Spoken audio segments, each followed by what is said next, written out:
ॐ सहना भवतु सहनौ भुनक्तु सह वीर्यं करवावहै तेजस्विनावधीतमस्तु मा विद्विषावहै। ओम शांति शांति शांति। हरि ओम। तो एक बात तो निश्चित है कि अर्जुन हम लोगों से बहुत अधिक समझदार होंगे, क्योंकि भगवान ने पिछले श्लोक में उनसे कहा कि जो कामनाओं का त्याग कर देता है वह स्थिति प्रज्ञ पुरुष कहलाता है। और उसके बाद अब भगवान कह रहे हैं दुखेषु अनुद्विग्न मनः सुखेषु विगत स्पृहा वीतराग भय क्रोधा स्थिति धी मुनि उच्यते। स्थिति धी मुनि उच्यते। तो पिछले श्लोक में भगवान ने कहा कि कामनाओं का त्याग कर देता है, जो हमें समझ में आया कि लगभग असंभव काम है। अब दूसरा कह रहे हैं भगवान दुखों की प्राप्ति, दुखेश्व अनुद्विग्न मनः, दुख से जिसका मन अनुद्विग्न उद्विग्न नहीं होता, जिसके कारण मन में उसको चिंता उद्वेलन नहीं होता, परेशान नहीं होता। उद्वेलन उद्विग्न का मतलब होता है खड़बड़ा जाना पूरा। जैसे होता है ना, पानी अगर किसी वेसल में है, किसी बर्तन में है, उसको पूरा फैला दो बर्तन को, तो पानी कैसा हो जाता है, एकदम खड़बड़ा जाता है, एकदम हिल जाता है। तो उद्विग्न होने का अर्थ वही होता है।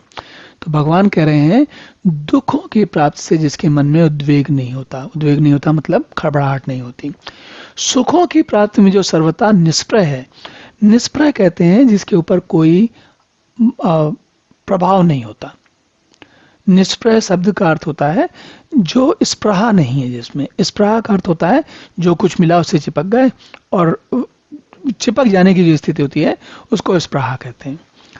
तो भगवान कह रहे हैं कि जो दुख सुख में उद्विग्न नहीं होता, दुख में उद्विग्न नहीं होता, सुख में उस प्राह चिपकता नहीं, सुख उसको मिल जाए। सुख में चिपकने का अर्थ यहाँ पर ये है, हम ये बात बार बार करते रहे और करते रहेंगे। जीवन में दो ही चीज चाहिए, दुख नहीं चाहिए, सुख चाहिए।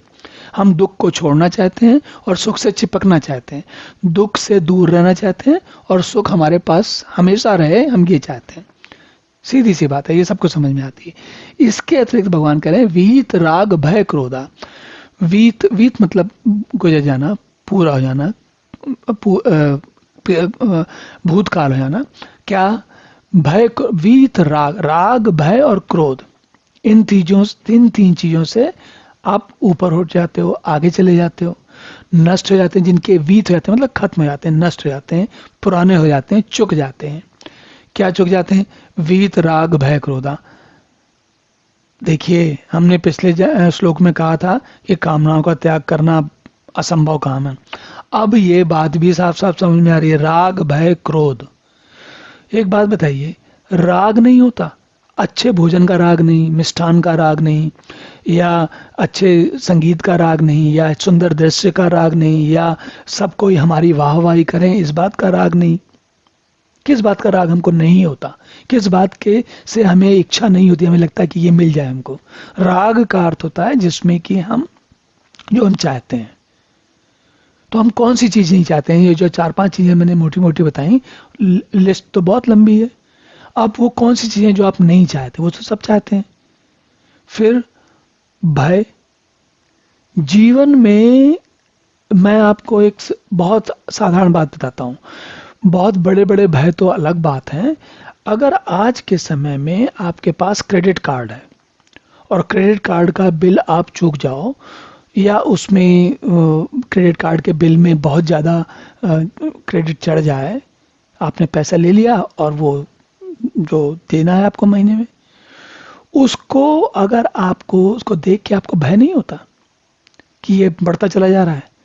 जब सामान लेने जाते हैं बाजार में तब हम नहीं सोच पाते, लेकिन जब उसका बिल देखते हैं तब देखिए कैसा भय होता है।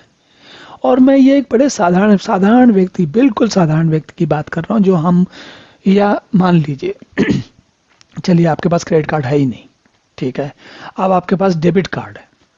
डेबिट कार्ड में क्या होता है, बैंक में जितना पैसा रखा है वही खर्च करते हो आप। तो जब आप डेबिट कार्ड में आप कहीं जाके सामान खरीदते हो, या सीधा रुपए निकाल के लाते हो और रुपए खर्च करते हो, तो रुपए खर्च होने का भय नहीं होता है। अगर आप 4 सामान खरीदोगे तो 5वें सामान खरीदते वक्त आपके, अगर आप स्वयं कमा रहे हो, बच्चों को, पत्नी को, या अगर वो नहीं कमा रही हैं तो, और अगर वो कमा रही हैं तो उनको भी उतना ही डर लगेगा, उतना ही भय होगा। बच्चों को भय नहीं होता इस बात का।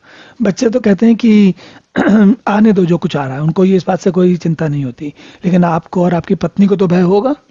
क्या भय होगा कि अब ये पैसा कहाँ से आएगा, सामान तो खरीद लिया, या फिर सामान खरीदने जा रहे हैं तो उसके लिए पैसा कहाँ से आए, या कहीं घूमने जा रहे हैं, कुछ भी, कोई आप अपने मन की सुविधा के लिए मेले में जा रहे हैं, कुछ भी कर रहे हैं, वहां पर पैसा खर्च करना है या खर्च हो गया, भय होता है कि नहीं होता। हर व्यक्ति को सेना में या मृत्यु का भय नहीं होता हर समय, लेकिन जो जीवन में ये छोटे छोटे भय होते हैं, हर 15 मिनट, 15-20 मिनट में, आधे घंटे, 2 घंटे, 4 घंटे, दिन में कोई ना कोई भय हमें लगा रहता है। और क्रोध, क्रोध तो जो वो 2 महीने का बच्चा होता है ना, उसको भी आता है। कैसे? जब उसे कोई खाना न दीजिए, दूध न दीजिए आप, फिर देखिए कितनी जोर से चिल्लाएगा, वो रोएगा और कितनी जोर से चिल्ला के, रो रो के ढेर लगा देगा। क्या है? क्रोध है वो। वहां से क्रोध का आरंभ होता है, और आगे की तो कहने की बातें क्या, हम सभी जानते हैं। तो भगवान जो ये बात कह रहे हैं, ये कुछ समझ में आते हुए भी होती नहीं हमसे। भगवान कह रहे हैं कि जिसके राग, भय और क्रोध नष्ट हो गए, ऐसा मन स्थिर बुद्ध कहलाएगा। इसका मतलब हमारे तो स्थिर बुद्ध होने की कोई दूर दूर तक कोई संभावना नहीं, कोई चांस ही नहीं। तो हम क्या करेंगे फिर? यही तो समस्या है, इसी काल ढूंढना है। और इसी काल ढूंढते ढूंढते हमें जीवन का आनंद लेना है कि इसको कैसे समझना है। चलिए अब अगला प्रश्न देखते हैं। ओम पूर्णमदः पूर्णमिदं पूर्णात् पूर्णमुदच्यते पूर्णस्य पूर्णमादाय पूर्णमेवावशिष्यते। ओम शांति शांति शांति।